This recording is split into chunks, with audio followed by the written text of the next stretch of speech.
ازيكم عاملين ايه؟ النهارده هيبقى فيديو مختلف شوية. أنا كنت عايز أوريكم شكل الأسعار عاملة ازاي هنا في أمريكا، وهل مستوى المعيشة غالي ولا رخيص، وهل لو أي واحد جه هنا وقت أمريكا هل هيعرف يعيش ولا لأ، حتى لو معهوش شهادة أو حرفيا بيشتغل شغلانة اللي هو مش محتاج فيها إن هو يكون كويس في الإنجليش أو أي حاجة. فيلا بينا نشوف إن شاء الله في آخر الفيديو هنتكلم عن المرتبات، وهل لو أنت معكش شهادة وقاعد هنا في أمريكا هل هتقدر تعيش ولا لأ. يلا بينا نشوف.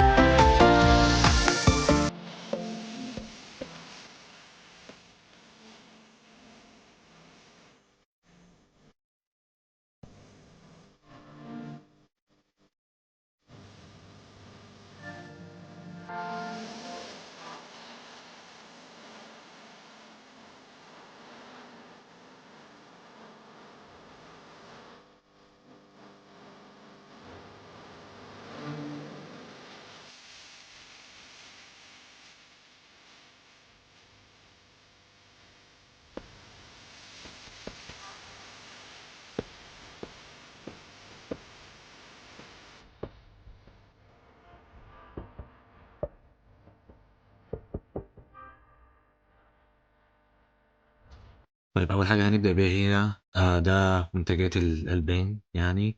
البيض دي 18 بيضة عاملة $3، ممكن من $4. وديت 12 بيضة، ده نوع تاني عامل في حدود مثلا $1.20، هنقول مثلا $1.50. دي يعتبر أسعار البيض هنا. وهنخش على اللبن هنا بالجالون، دوت جالون ده عامل حوالي 3.5 لتر ب $3. عملت حوالي تلاتة لتر ونص. طيب هنا هنبص على الزبادي. في أنواع منه الصراحة كتير جدا.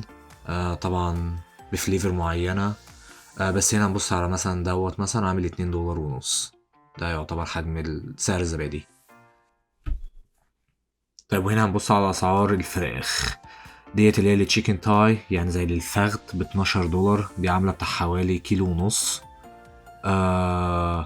كل دولت التشيكن تاي، كل دوت اللي هي الفخد. وايه تاني، وهنا ديت التشيكن وينجز اللي هي الأجنحة، ودوت اللي هي الفراخ اللي هي الرجل العصاية عاملة $5. دي في حدود مثلا 2 كيلو. وادي ديت اللي هي التشيكن بريس اللي هو الصدور $12، عاملة برضو دوت برضو في حدود 2 كيلو. وهنا لو انت مثلا عايز تجيب فرخة كاملة، الفرختين عاملين 6 كيلو ب13، قول ب $14. دولت يعتبر فرختين كاملين. عاملين 6 كيلو، كل فرخة فيهم بتاع حوالي 3 كيلو.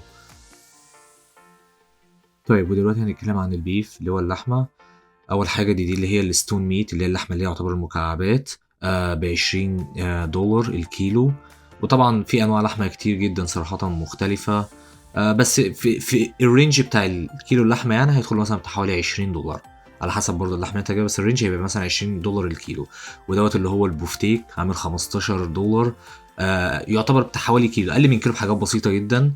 دوت البوفتيك يعتبر هيعمل له في حدود $15 لأقل من كيلو. طيب وهنا ده بقى اللحمة المفرومة واللي هي الجراوند بيف. كيلو اللحمة المفروم أو أزيد من الكيلو كمان هيعمل له مثلا في حدود قول $15. هو $14 بس قول $15. وفي طبعا أحجام كتيرة جدا، في مثلا الحجم دوت زي كوز. الكوز دوت ده على ما أظن 5 كيلو. ده 5 كيلو. عامل في حدود 30 أو 39 دولار. عامل في حدود $30 الكوز دوت. ولو انت عايز مثلا تجيب لحمة مفرومة جاهزة على هيئة برجر مثلا تعملها على طول وتحطها في سندوتشات، في 12 واحدة ب$10، دي جاهزة على طول. طيب وفي الجزء ده هنتكلم عن الخضار. هي هنا كاتبين اللي هو 2 دولار للباوند، يعني انت لو هتجيب كيلو، لان الكيلو 2 باوند. لو هتجيب كيلو هيبقى $4 للطماطم، ولو هتجيب مثلا كيلو بصل هيبقى $1، لان النص كيلو يعتبر ب50 سنت. اما كبالنسبة للبطاطس مثلا في حدود $11. لو هتجيب دوت عامل دوت يعتبر 4 كيلو، يعني لو هتجيب 4 كيلو بطاطس هيعملوا في حدود $11. وهنا هنتكلم عن العيش. ده يعتبر كيس، معرفش صراحة بيبقى فيه كام واحدة، بس دوت العيش اللي هو التوست. عامل $3.20، يعني ممكن $3.5. ده الرينج بتاع العيش. وبعد كده الفاكهة. الفراولة. دوت مثلا الحجم بتاع الفراولة ده عامل $6. بيبقى كل العلبة ديت بيبقى فيها أحجام تانية أصغر من كده، ودوت التوت عامل $4. وطبعا بيبقى فيه زي ما قلت بيبقى فيه أحجام تانية أكبر وأصغر، ده مثلا أحجام تانية من الفراولة أصغر عاملة بتاع حوالي $3.50. وديت آخر حاجة وهي البطاطس المحمرة. يعني طبعا لو هتجيب مثلا كيس بطاطس اللي هي نص مقلية، ده 5 باوند، يعني مثلا في حدود 2 كيلو وأزيد شوية، 2 كيلو ونص ولا حاجة أو 2 كيلو، عامل في حدود $8، عامل $8.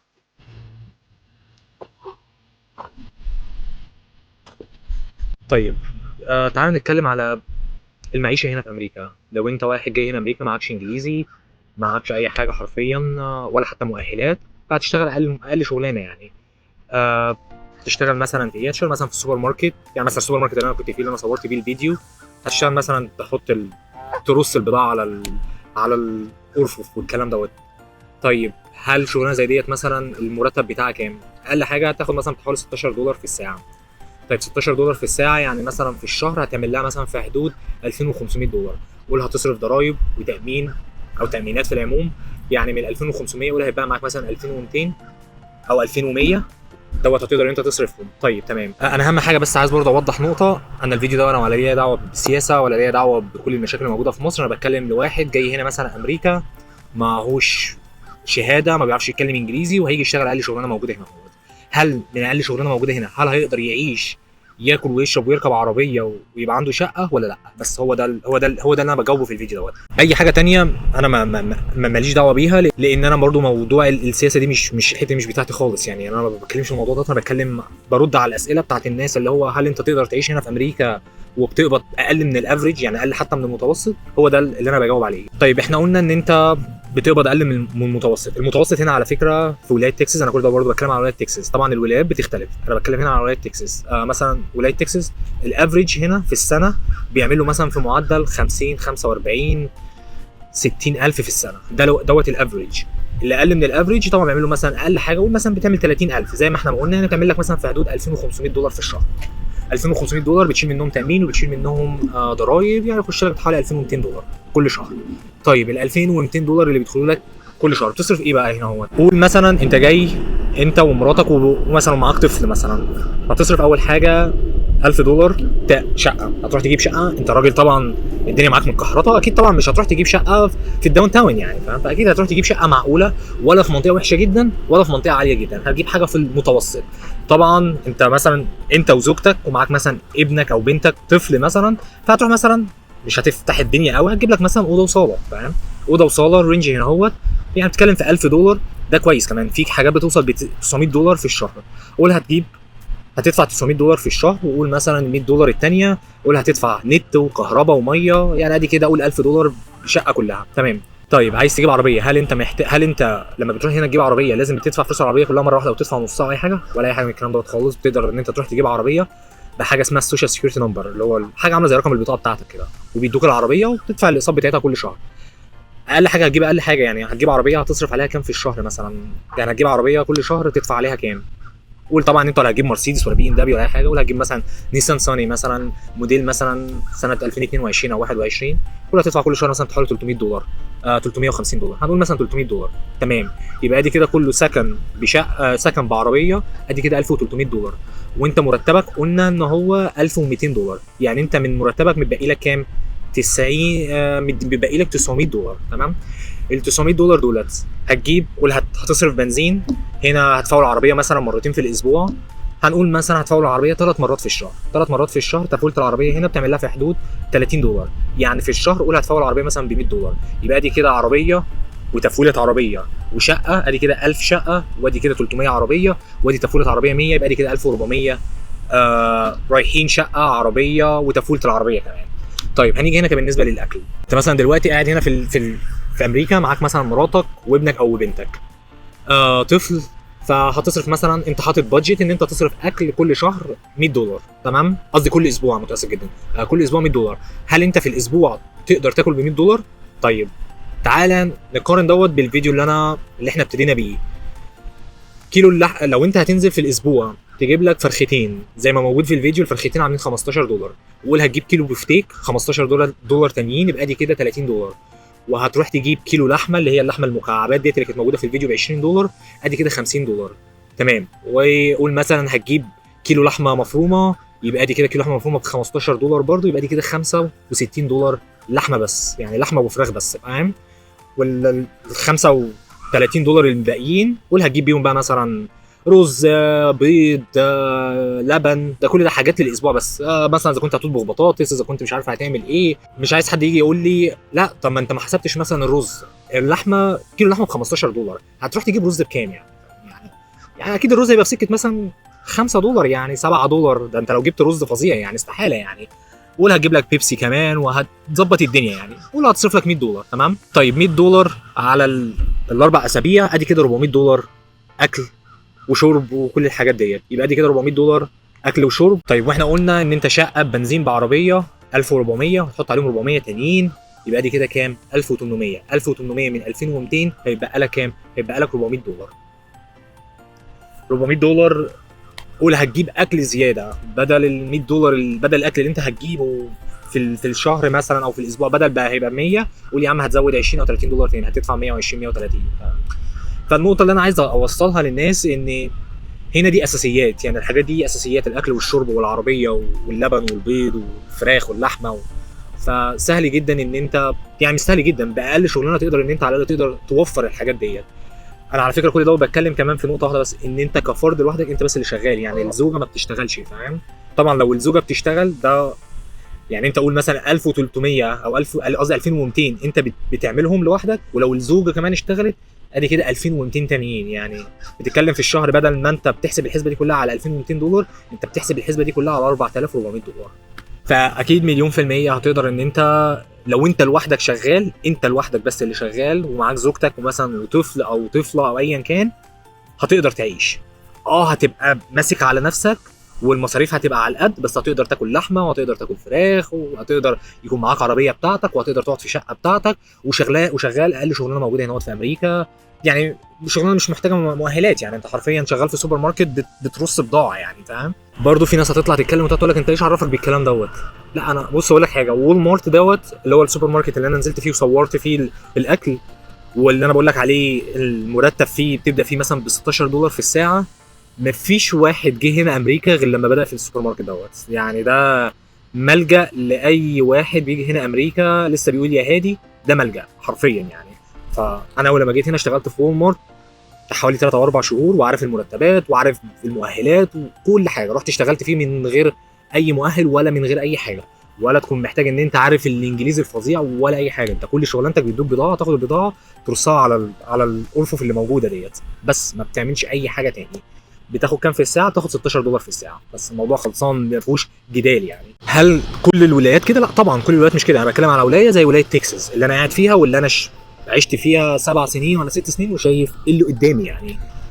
في ولايات تانية طبعا المستوى المعيشه فيها بيبقى اعلى، بس في نفس الوقت كل حاجه نسبه وتناسب، من ناحيه لو انت هتروح تشتري لحمه مثلا في ولايه، انا بدي مثال، انا مش متاكد طبعا بس بدي مثال، لو هتروح تشتري لحمه مثلا في ولايه زي ولايه نيويورك مثلا ب $25، اكيد مرتبك في الساعه مش هيبقى $16، لا مرتبك هيبقى اعلى من $16، فدي يعني ايه قاعده برضو لازم تعرفها. فموضوع ان انت هل لو جيت هنا امريكا هتقدر ان انت تعيش؟ هتقدر تعيش، مش اكيد مش هتنزل تشتري بيت في الداون تاون، مش هتروح تشتري بيت جنب الرئيس الامريكي يعني، فاهم؟ بس هتقدر تجيب شقه محترمه، هتعرف تجيب عربيه محترمه، تعرف تاكل وتشرب كل الكلام دوت، مفيش اي مشكله.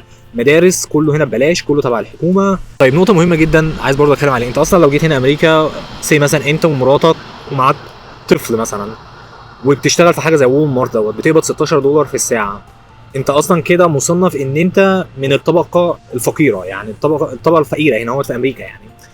فهل انت مؤهل ان انت تاخد معونه؟ طبعا. في اللي هو الفود ستامب وفي اللي هو الميديكير. ايه هو الفود ستامب دوت؟ ده معونه زي التموين عندنا في مصر كده، بيحددوا لك مبلغ معين كل شهر، بيحطوا لك في كارت عامل زي كارت الفيزا كده بالظبط، وبتنزل السوبر ماركت بتشتري على حسب المبلغ اللي هم حاطينه لك في الكارت دوت. الكارت دوت بيبقى او المبلغ اللي هم بيحطوا لك دوت بيبقى مبني عن ايه؟ بيبقى مبني عن طبعا الحجم بتاع العيله، كام فرد، الاطفال، كل الكلام دوت، وبيبداوا يحددوا لك ليك مثلا يعني 8 كيلو لحمه في الشهر مثلا، ليك مثلا مش عارف 3 علب او 3 اللي هو الجالون بتاع اللبن دوت 4 في الشهر مثلا، فاهم؟ دي بتبقى على حسب حجم العيله. لو انت مثلا معاك طفل مثلا والطفل ده مثلا لسه بيرضع او حاجه زي كده، بيدوك اللي هو اللبن اللي هو البودره، بيبقى داخل من ضمن التموين. كل الحاجات ديت. هل بتروح سوبر ماركت معين؟ لا، نفس هو السوبر ماركت اللي انا سجلت منه والله، اللي هو الوالمارت دوت. بتخش بتشتري كل حاجه، ولما بتيجي تدخل على الكاشير بتديهم الكارت اللي هم بيديهولك اللي هو الفود ستاند دوت، بتصرف منه يعني. طيب بالنسبه للتامين الصحي او الميديكير دوت، نفس النظام بالظبط.